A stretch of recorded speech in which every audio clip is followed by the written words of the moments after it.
ताज्या बातम्यांसाठी ABP माझाला subscribe करा आणि बेल आयकॉन प्रेस करा. नमस्कार, मी राहुल कुलकर्णी. सायन्स हे खूप फॅसिनेटिंग आहे आणि ते मी शिकलो ज्या वेळेला कोरोनाचा हा सगळा प्रादुर्भाव सुरू झाला.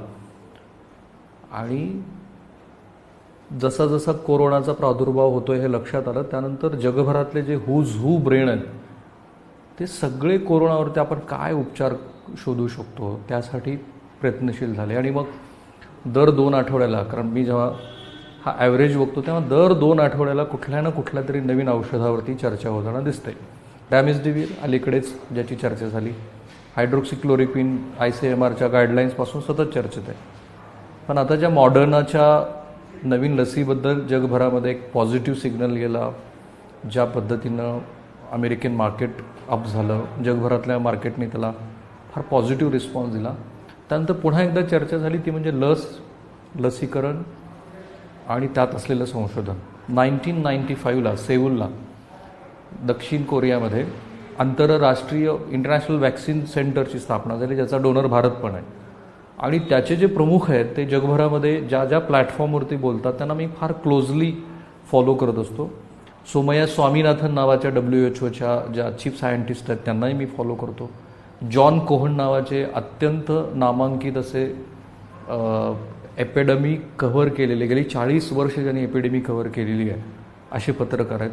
आणि ह्या सगळ्यांच्या बोलण्यातनं एक गोष्ट कॉमन आहे, ती म्हणजे इतक्यात लस येणे नाही आहे. पण तरीसुद्धा लस शोधण्याच्या अनुषंगाने जे प्रयत्न सुरू आहेत, म्हणजे बघा, ज्या वेळेला कोरोनाचा पहिला प्रादुर्भाव झाला आणि चीननी त्याचा RNA जगाला शेअर केला, त्याच्या 3ऱ्या दिवसापासून संशोधन सुरू झालं आहे. आणि मॉडर्नाच्या संशोधनामध्ये एक वेगळी स्टेप्स आहे. ऑक्सफर्डच्या लसीबद्दल आपण बोललो, जिथं सिरम इन्स्टिट्यूट जे जगातलं सर्वात जास्त प्रमाणामध्ये लसीचं उत्पादन करणारं जगातली एक मोठी कंपनी आहे. तर ह्या सगळ्या गोष्टी मी तुम्हाला सांगतो, त्याचं कारण असं आहे की इतकं नकारात्मक वातावरण जगभरामध्ये पसरलेलं आहे आणि माध्यमं फक्त नकारात्मकच गोष्टी, डॉक्टर साहेब प्लीज, नकारात्मकच गोष्टी बघतायत असं जेव्हा होतं, त्यावेळेला डॉक्टर आशा कोल्हे पिचारे मॅडम आहेत, ज्या MD मायक्रोबायोलॉजिस्ट आहेत, एका इथल्या लातूरमधल्या खाजगी महाविद्यालयातल्या त्या MD बायोलॉजी डिपार्टमेंटच्या हेड आहेत. सो मला त्यांच्याकडं जावं असं वाटतं, कारण मला त्यातलं विज्ञान समजून घ्यायचं आहे. तर मला तर आधी मॅडम तुमचं स्वागत आहे. मला पहिला प्रश्न असा विचारायचा आहे की मॉडर्नाची ही जी लस आहे त्याबद्दल तुम्ही किती ऑप्टिमिस्टिक आहात? ह्या वॅक्सिनविषयी फार कमी गोष्टी नोन आहेत, कारण हे न्यूक्लिक ॲसिड वॅक्सिन हा जो एक वॅक्सिनचा प्रकार आहे तो टोटली नवीन आहे. अशा प्रकारचं कुठलंही वॅक्सिन आजपर्यंत अस्तित्वात नाही आहे. त्याच्यामुळं हे न्यू आहे सगळं. फेज ट्रायल्स आपण पाहतोच आहे की ते फेज 2 मध्ये गेलेलं वॅक्सिन आहे. पण एक पॉझिटिव्ह गोष्ट आपण ह्याची, जर हे वॅक्सिन बघितली, हे वॅक्सिन जर डेव्हलप झालं तर ह्याचे ॲडव्हान्टेजेस जे आपल्याला मिळणार आहेत ते खूप मोठ्या प्रमाणावर आहेत. कारण पॅन्डेमिक जे पाहतोय आपण त्याच्या दृष्टीने जर विचार केला तर म्हणजे मास प्रोडक्शन ऑफ वॅक्सिन हे खूप इम्पॉर्टंट गोष्ट आहे, जी ह्या वॅक्सिन जर सफल झालं तर हे होऊ शकते as compared to other vaccines. कारण हे वॅक्सिन्स हे पूर्णतः लॅबमध्ये तयार केले जातात बायोटेक्नॉलॉजीच्या हेल्पने. त्यामुळे त्यांचं स्टँडर्डायझेशन आणि प्रोडक्शन हे जरा फास्ट होऊ शकतं as compared to other vaccines. दुसरे जे वॅक्सिन आहेत, लाईव्ह अटेन्युएटेड वॅक्सिन किंवा किल्ड वॅक्सिन, ह्याच्यामध्ये आपण होल व्हायरस यूज करतो. ते व्हायरस सेल कल्चर्समध्ये यूज करावे लागतात, कल्चर करावे लागतात, ग्रो करावे लागतात. तिथून त्यांना आपण हार्वेस्ट करतो आणि त्याच्यामधले जे अँटीजेन्स, जे डिसीज प्रोड्युसिंग अँटीजेन्स असतात, जे व्हिरुलन्स फॅक्टर आपण ज्यांना म्हणू, ते रिड्यूस करण्यासाठी त्यांना काही कल्चर्समध्ये ग्रो केलं जातं, जिथे कल्चर कंडिशन्स ह्या सब ऑप्टिमल असतात, जे त्याला डिफिकल्ट टू ग्रो, आणि त्याच्यामध्ये काही म्युटेशन डेव्हलप होतात, ज्याच्यामुळे त्याची डिसीज कॉझिंग कॅपॅसिटी कमी होते, पण त्याची इम्युनोजेनिसिटी ॲज इट इज राहते. आणि असे वीकंड वॅक्सिन्स ज्यांना म्हणतो ते पूर्वी ते आतापर्यंत आपण यूज करत होतो. दुसरा एक कॉमनली व्हायरल वॅक्सिन्समध्ये यूज होणारा प्रकार म्हणजे किल्ड वॅक्सिन्स. ह्याच्यामध्ये सुद्धा व्हायरसला ग्रो करावं लागतं कल्चरमध्ये आणि त्यांना केमिकल्सनी ट्रीट करतात तो इनॅक्टिवेट करण्यासाठी, आणि मग त्याचा एक फिक्स डोस वॅक्सिनसाठी वापरला जातो. तर ह्या ज्या प्रोसिजर्स आहेत त्या खूप टीडीएस आहेत. आपण पाहतोय आता PCR लॅब सुद्धा काय सगळीकडे अवेलेबल नाही आहेत, खूप कमी लॅब आहेत आपल्याकडे. कारण व्हायरससाठी जी लॅब लागते ती एक स्टँडर्डाइज्ड लॅब असते, जिथे निगेटिव्ह प्रेशर चेंबर्स, कारण व्हायरस हे जास्त इन्फेक्टिव्ह, म्हणजे स्पेशली कोरोनाबद्दल जेव्हा आपण बोलू ते इन्फेक्टिव्हिटी जास्त असते. कल्चर एवढं सोपं नाही आहे व्हायरसचं, जे की कुठल्याही लॅबोरेटरीनी केलं असं. ह्या गोष्टी कन्सिडर करता जर ह्या वॅक्सिन्सचे ट्रायल्स सफल झाले तर हे आपल्याला आउटब्रेक कंट्रोल करण्यासाठी खूप मदत करणारं ठरेल. तुम्ही इतक्या छान आणि सोप्या पद्धतीने सांगताय. तो मूलतः तुमचा सांगण्याचा हेतू हा आहे की मॉडर्नाची जी वॅक्सिन आहे ती एका वेगळ्या पद्धतीने बनलेली आहे, पण मग आधी मूळच्या पद्धतीकडे आपण येऊ. तुमच्या म्हणण्याचा मतितार्थ असा, जे आमच्या प्रेक्षकांना समजेल ते असेल की जो कुठला व्हायरस आहे ज्याच्यावरती आपल्याला लस शोधायची आहे तीच आपण ह्युमन बॉडीमध्ये इंजेक्ट करतो की ज्यातून अँटीबॉडीज तयार व्हाव्यात. Am I right? ते थोडंसं मेकॅनिझम आणखी थोडं विश्लेषण करून सांगा की ज्या ट्रॅडिशनली वॅक्सिन बनतात त्या कशा बनतात. ट्रेडिशनल वॅक्सिनमध्ये होल व्हायरस आपण कल्चर्स, सेल कल्चर्समध्ये ग्रो म्हणजे जो व्हायरस आहे तोच आपण तोच घेतो, व्हायरस ग्रो जो हार्मफुल नाही असा नाही. जो हार्मफुल आहे, जो पेशंट मधून आपण आयसोलेट केलाय, त्याला सब ऑप्टिमल कंडिशन्समध्ये ग्रो करतो आपण. आणि अशा तऱ्हेने मल्टिपल सब कल्चर्स नंतर त्याच्यामध्ये म्युटेशन डेव्हलप होतात. आणि हे म्युटेशन जे डेव्हलप होतात ते अशा प्रकारे होतात की तो डिसीज नाही कॉज करू शकणार, पण बॉडीमध्ये इंजेक्ट केले असता तो इम्युनोजेनिक ठरेल, म्हणजे अँटीबॉडी प्रोड्यूस करेल. अशा प्रकारचे पूर्वीचे वॅक्सिन्स होते. म्हणजे एकदा अँटीबॉडीज तयार झाल्या की प्रत्यक्षात ज्या वेळेला तो जो व्हायरस तुमच्यावरती अटॅक करेल त्यावेळेला तुमचं जे शस्त्रसाठा आहे तो तयार असेल तुमच्या. ही पूर्वीची पद्धत आहे, राईट? आता ह्या पद्धतीमध्ये मॉडर्नामध्ये जे फरक दिसला आणि ज्याच्यामध्ये आर्टिफिशियल इंटेलिजन्स बद्दलही त्याचे सीईओ खूप बोललेले आहेत, तो मला जास्त सकारात्मक बाब अशी वाटते की विश्लेषण करण्यासाठी आर्टिफिशियल इंटेलिजन्स आणि ज्या वॅक्सिनेशन इन्स्टिट्यूशनचा मी उल्लेख केला, कारण चिकन पॉक्स सारखी जी पहिली वॅक्सिन आली तिला 28 वर्षे लागली होती. स्टँडर्ड वॅक्सिनचा जो कालावधी होता तो 30 वर्षापूर्वी 40 वर्षापूर्वी मिनिमम 10 ते 18 वर्ष होता. आताही कोणतीही वॅक्सिन मार्केटमध्ये यायची असेल प्रत्यक्ष उत्पादन अशा स्वरूपामध्ये तर किमान 18 महिने लागतात आणि वॅक्सिन फेल होण्याचं प्रमाण हे जवळपास 80% अधिक आहे. आणि म्हणून मॉडर्नाचं जे नवीन मेकॅनिझम आहे त्याच्यामध्ये मॅडम मला असं वाटतं की प्रोटीन हा घटक जास्त महत्त्वाचा आहे. जो स्पाईक प्रोटीनबद्दल आपण बोलतोय तर ते जरा तुम्ही सांगाल का की स्पाईक प्रोटीन कशा पद्धतीनं काम करतं. व्हायरसचं स्ट्रक्चर आपल्या सगळ्यांना माहिती आहे. त्याच्यावरती एक स्पाईक प्रोटीन असतो जो होस्ट सेलच्या करोनाबद्दल बोलतोय, तर करोनाच्या सरफेसवर जो स्पाईक प्रोटीन असतो, जे काटेरी अनुकुचदार आहे त्याच्यावरती प्रोटीन आहे, त्याला एस प्रोटीन असं म्हणतात, स्पाईक प्रोटीन त्याचं नाव. तो ह्युमन रिसेप्टरशी अटॅच होतो. ही फर्स्ट स्टेप व्हायरल इन्फेक्शनमध्ये आहे.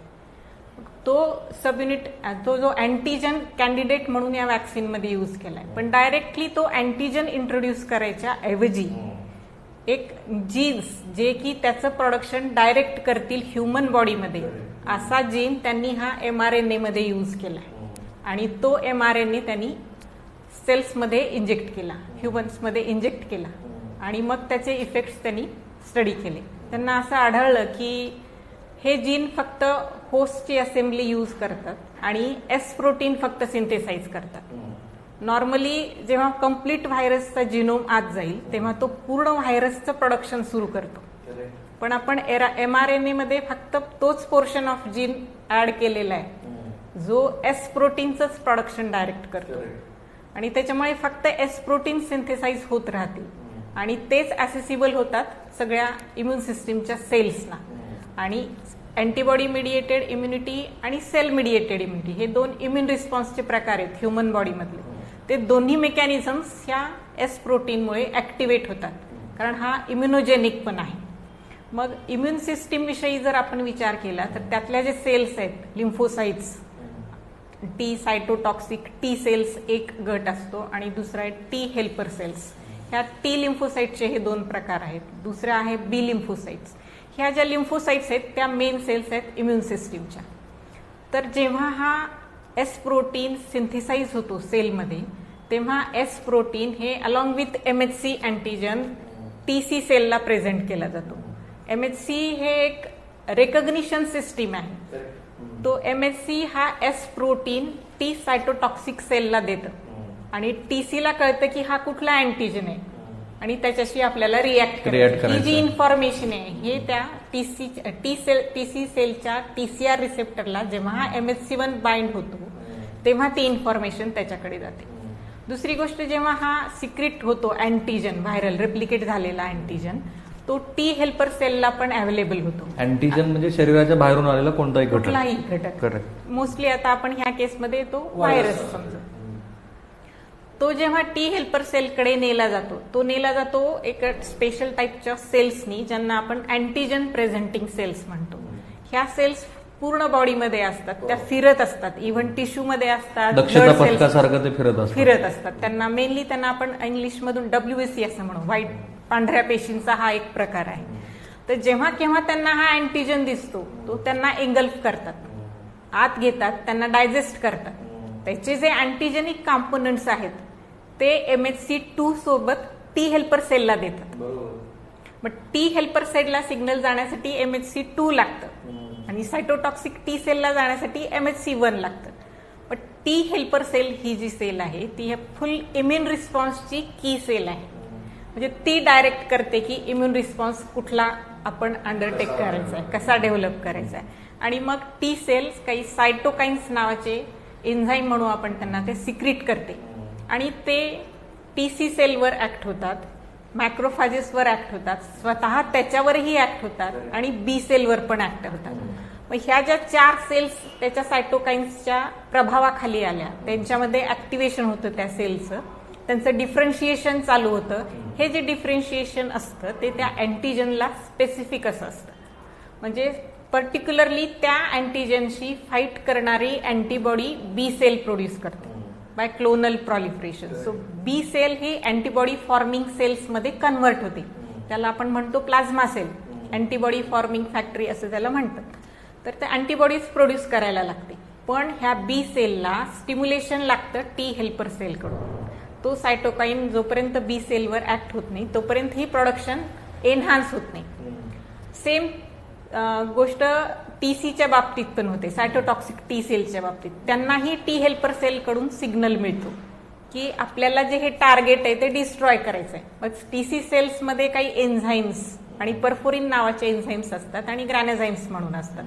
परफोरिन्स काय करतं, ते व्हायरली इन्फेक्टेड जी सेल आहे त्याच्यावरती पोर्स फॉर्म करतं, होल्स, डॅमेज करतं मेम्ब्रेनला. त्याच्यामधून हे ग्रॅनझाईम्स एंटर करतात मध्ये आणि ती जी व्हायरली इन्फेक्टेड सेल असते ती फुल सेल डिस्ट्रॉय करून टाकतात. हे जे मेकॅनिझम आहे त्याच्यासाठी टी हेल्परचा रोल खूप महत्वाचा आहे.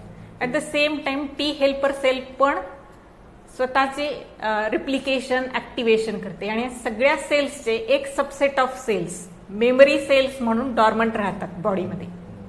नेक्स्ट टाइम जेव्हा हा अँटीजन री एंटर करेल, म्हणजे प्रत्यक्षात व्हायरसचा अटॅक होईल, व्हायरस होईल, तेव्हा ह्या फास्ट रिॲक्टिव्हेट होतात ह्या सगळ्या सेल्स, कारण त्यांच्याकडे पूर्वीच्या एन्काउंटरची मेमरी आहे ऑलरेडी. आणि म्हणून त्या अँटीबॉडीज फास्ट प्रोड्यूस करतात. एक्झॅक्टली मॉडर्नानी जी काही इन्फॉर्मेशन शेअर केली आहे त्यातल्या 45 जणांपैकी आणि त्यातला जो व्हॉलेंटियर आहे त्याचा पण मी इंटरव्ह्यू बघितला, वाचला पण. तर नॉर्मली आता जी कोरोना व्हायरसवरती ट्रीटमेंट सुरू आहे त्यातल्या ज्या पेशंटमध्ये अँटीबॉडीज तयार झाल्या तर ह्या 45 पैकी 8 जणांचं जे विश्लेषण मॉडर्नानी जगासमोर मांडलंय तर ते युज्युअली ज्या उपचार पद्धती आत्ता आहेत त्याहीपेक्षा अधिक प्रमाणामध्ये अँटीबॉडीज तयार झाल्या माणसाच्या शरीरात, असं मॉडर्नानी आता जाहीर केलंय. आणि हे किती इंटरेस्टिंग आहे बघा. आपलंच शरीर, आता थोडंसं क्लिष्ट वाटेल तुम्हाला, पण आपलं शरीर हे कोणत्याही प्रकारच्या अँटीजनला, म्हणजे जे बाहेरून येणारी गोष्ट असते त्याला प्रतिसाद देण्यासाठी तयारच असतं. त्याला सिग्नल मिळायला हवेत. एक्झॅक्टली त्याच मेकॅनिझमवरती मॉडर्नानी काम केलंय. फक्त जो स्पाईक प्रोटीन आहे तुमच्या डोळ्यासमोर इतक्या वेळेला ते पिक्चर्स आलेले आहेत आता, तर ते जे अनुकुचीदार भाग आहे त्याच्यावरती असलेला जो एस प्रोटीन आहे त्या एस प्रोटीनचा मॉडर्नानी उपयोग केला. तर मॅडम मला असा प्रश्न विचारायचा आहे की जगभरामध्ये आता जी चर्चा सुरू आहे की आत्ताच नेपाळच्या प्राईम मिनिस्टरने म्हटलं की भारतीय कोरोना हा जो आहे तो जास्त डेडली आहे.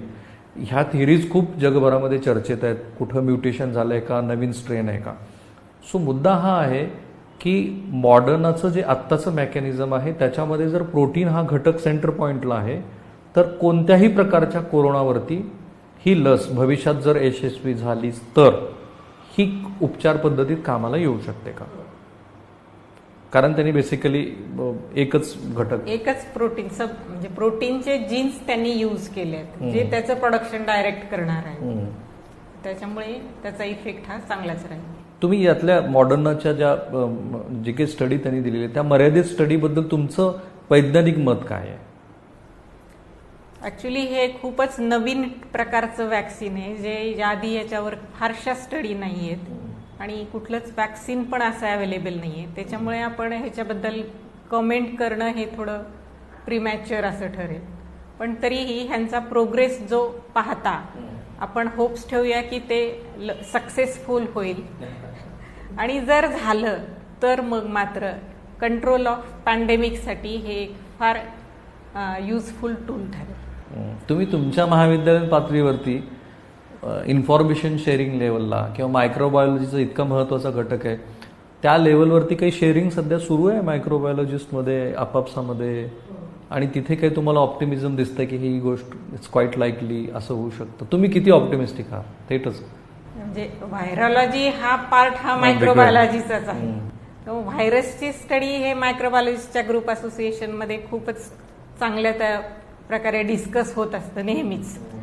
आणि हे मायक्रोबायोलॉजिस्ट लिडिंग लोक आहेत लॅबमध्ये काम करण्यासाठी डायग्नोसिस पॉइंट ऑफ व्ह्यू बघतात आणि त्याच्यामुळे ते डिस्कशन हे नेहमीच चालू असतं. Thank you so much madam, thank you.